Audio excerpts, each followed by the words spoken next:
Wabarakatuh. Jadi yang pertama saya sampaikan terima kasih kepada jaksa yang sudah menyatakan pendapat.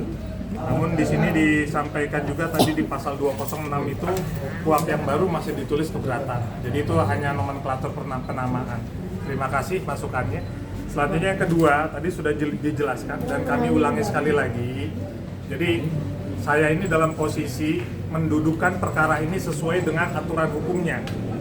Jadi saya tidak main politik, tidak main hal-hal lain. Saya ingin kasus ini sesuai dengan aturan hukum yang ada. Kenapa? Ini Grabasop ini belinya itu yang pertama Juli, lalu beli lagi bulan Oktober di tahun 2023. Nah, lalu ketika di bulan Oktober 2023, selanjutnya di 2 Oktober 2024, 1 tahun lebih. Nah, waktu pembelian ini tidak ada unboxing dan segala macam. Jadi sudah dikuasai oleh Grabasop itu 1 tahun lebih. Jadi panjang prosesnya. Sudah membeli barang, ini secara hukum ya. Saya tidak bicara politik, tidak bicara intrik saya. Ini secara hukum, barang ini sudah dibeli oleh Grabasop 1 tahun lebih. Tidak ada video unboxingnya, tidak ada hal-hal lainnya. Kita bicara hukum. Nah, selanjutnya barang ini dibeli oleh pihak lain. Seperti itu. Uangnya masuk ke Grabasop, tidak ada aliran ke Dr. Richard Lee. Jadi benar-benar semuanya dikuasai oleh Grabasop ini. Nah, seharusnya yang mau dituntut itu Grabasop ini. Karena Grabasop ini yang sudah menguasai 1 tahun. Kita tidak tahu barangnya barang apa. Kita bicara hukum loh. Ini barangnya sudah 1 tahun. Saya tidak bicara politik, tidak bicara intrik. Saya bicara blok hukumnya. Yang kedua, selanjutnya Rachel Shop ini sudah beli 15 bulan. Saya ralat kemana saya bilang 8 bulan. Ternyata 15 bulan. 1 tahun lebih dikuasai oleh Rachel Shop barangnya. Gitu.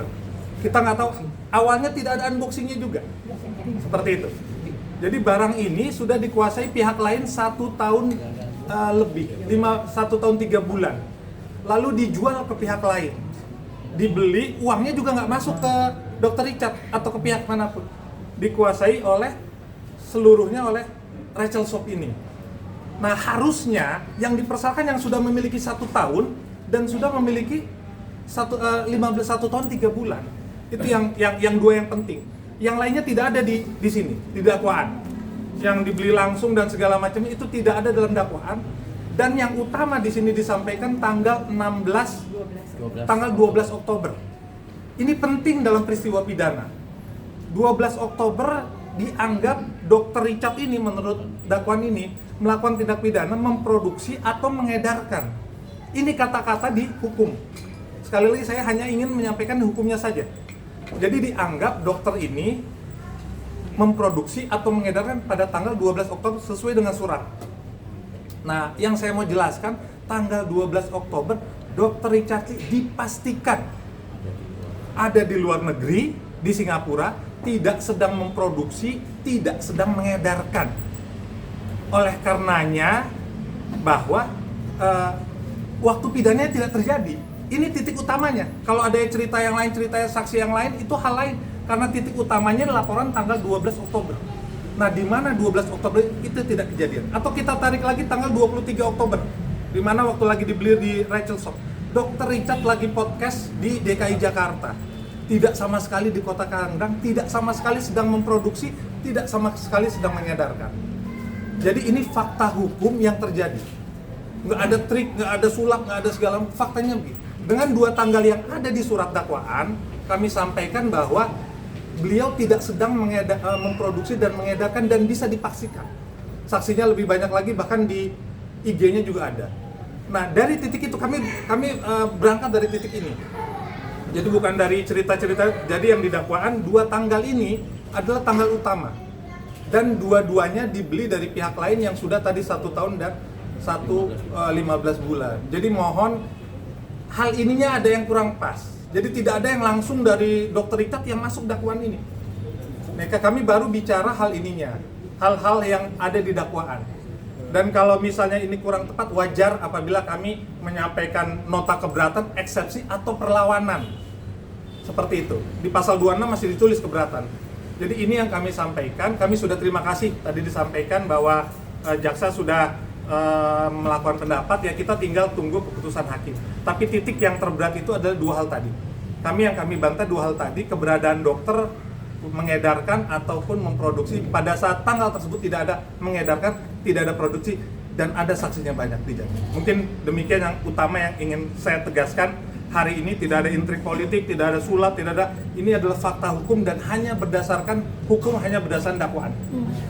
Mungkin demikian ada. Dokter Saya ingin menyampaikan dua hal. Kemarin saya ada sidang etika dilaporkan oleh saudara Samira kepada saya. Ini sidang profesi kedokteran dari Kementerian Kesehatan resmi. Ini pelapornya Dr. Samira, terlapornya saya, dan hasil sidangnya ini baru minggu kemarin, baru hasil sidangnya dapat. Ini hasil sidangnya saya ada upload di tim saya, ada upload di media sosial saya. Di angka 2 sini ada tulisan menyatakan teradu tidak terbukti melakukan pelanggaran disiplin profesi, bla bla bla bla. Ya, ini menyatakan semua saya tidak ada pelanggaran disiplin profesi, menolak semua aduan Dr. Samira. Dan pada tanggal tahun 2025 saya juga sudah diperiksa oleh MKEK, Majelis Etik Kedokteran ID, dan saya dinyatakan bahwa apa yang saya lakukan sesuai dengan kompetensi dan tidak melanggar etika kedokteran. Semua sidang sudah saya jalankan. Kemarin sudah sidang eksepsi, hari ini belasan jaksa. Saya sudah ngobrol dengan kuasa hukum saya. Kuasa hukum saya bilang hampir nggak mungkin eksepsi ini tidak dijawab ya. Artinya harusnya hakim memutuskan bahwa dakwaan ini tidak dapat dikabulkan. Namun katanya ini kasusnya viral, dan ini kasusnya viral biasanya kasusnya akan dilanjutkan. Tapi saya percaya dan kita berdoa mudah-mudahan hakim ini berani, walaupun viral bagaimanapun juga harus berani memutuskan bahwa bahkan kasus ini tidak patut untuk disidangkan menurut saya. Jadi bukan hanya kasusnya nggak ada, menurut saya kasus ini nggak patut untuk disidangkan. Bagaimana mungkin belinya aja nggak di tempat saya? Seperti yang kalian ketahui, Athena itu adalah tempat eksklusif, hanya bisa dibeli di platform resmi dan di resmi. Bagaimana mungkin belinya kalau nggak di tempat resmi itu bisa dilaporkan pada saya? Jadi Dok, untuk kedepannya gimana Dok?